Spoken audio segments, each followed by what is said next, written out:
ஐயோ ஏதோ கீழே விழுதுன்னு அண்ணாந்து பார்த்தவர்களுக்கு காத்திருந்த அதிர்ச்சி. யமனையே நேரில் கண்டது போல் தெரித்தோடிய பொதுமக்கள்.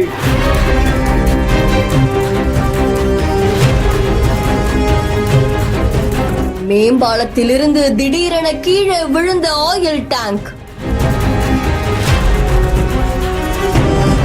மகாராஷ்டிரா மாநிலத்தில் இருக்கக்கூடிய பால்கர் அப்படின்ற இடத்துல மேம்பாலத்துல டேங்கர் லாரி ஒண்ணு போயிட்டு இருந்திருக்கு. அது திடீர்னு ஓட்டுநருடைய கட்டுப்பாட்டை இழந்திருக்கு.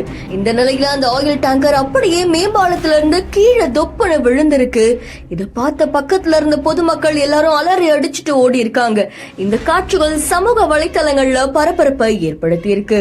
நல்ல வேளையா எந்த உயிரிழப்பும் ஏற்படல அப்படின்னு தெரிவிக்கப்பட்டிருக்கு. திக்னு நடந்த இந்த சம்பவத்துல ஆயில் டேங்க்ல இருந்து அப்படியே ஆயில் கீழே சிதற ஆரம்பிச்சிருக்கு. நல்ல வேளையா அங்க இருந்தவங்க யாரும் அது கிட்ட போகல அப்படின்னு தெரிவிக்கப்பட்டிருக்கு.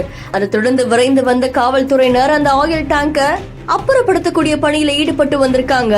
அது மட்டும் இல்லாம இந்த ஆயில் டேங்க்ல இருந்து தீப்பிடிக்க ஆரம்பிச்சது பெரும் பரபரப்பை ஏற்படுத்தி இருக்கு. ஓட்டுநருடைய கட்டுப்பாட்டை இழந்துதான் இந்த ஆயில் டேங்க் கீழே விழுந்ததா தெரிவிக்கப்பட்டிருக்கு. இந்த செய்தி இப்போ சமூக வலைத்தளங்கள்ல வைரலா பரவிட்டு இருக்கு. இந்த வீடியோ தொடர்பான உங்களுடைய கருத்துக்களை கமெண்ட்ல சொல்லுங்க. மேலும் செய்திகளுக்கு பிஹைண்ட் ஃபாலோ பண்ணிக்கோங்க.